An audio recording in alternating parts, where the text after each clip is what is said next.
Un brasier, un marteau et une enclume. À 25 ans, Éric Chevalier a l'impression de réaliser son rêve. Il est apprenti forgeron dans l'une des dernières forges artisanales du Japon, la forge Sasuke. C'est ça qui me plaît depuis que je suis petit, c'est ce calme, le feu, le charbon, c'est la fumée, le marteau, le coup du marteau, je veux dire c'est un rythme comme ça qui est reposant. Une sérénité payée au prix fort. Éric Chevalier a pris de plein fouet le choc des cultures et la déroute face aux méthodes d'enseignement japonaises. C'est une forme de renoncement de soi, voilà, d'être vraiment sous le maître, à être tout pour lui, aller lui faire ses courses, aller lui faire à manger, aller nettoyer ses toilettes. C'est comme ça que ça se passe, hein. On n'est pas assistant, on est vraiment considéré comme un futur rival. Et donc au départ, bon, vu qu'on n'est pas censé en tant qu'apprenti demander des conseils, on est censé apprendre soi-même, s'entraîner soi-même. Au départ, il m'induisait en erreur. Donc il me disait, vas-y, fais ça, tu tapes de telle manière, tu tournes le fer de telle manière. Donc je le faisais, et puis la semaine suivante, il venait, non mais je t'ai jamais dit ça.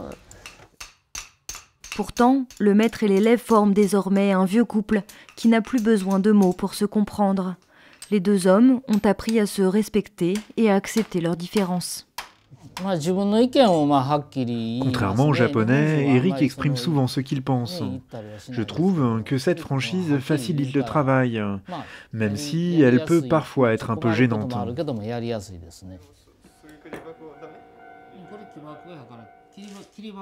Ce maître forgeron est le dernier à fabriquer des ciseaux japonais de façon entièrement artisanale.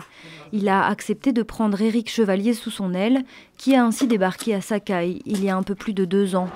Seul français de cette ville de l'ouest du Japon, il devient responsable d'en promouvoir l'artisanat d'exception auprès des étrangers, mais aussi des Japonais.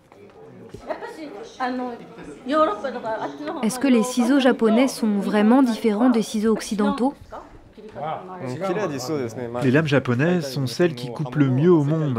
C'est pour cela que les chefs du monde entier, et notamment les Français, utilisent les lames de Sakai.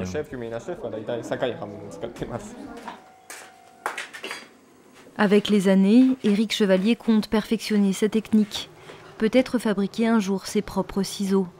Un Français est ainsi en train d'hériter d'un savoir-faire japonais unique et menacé de disparition.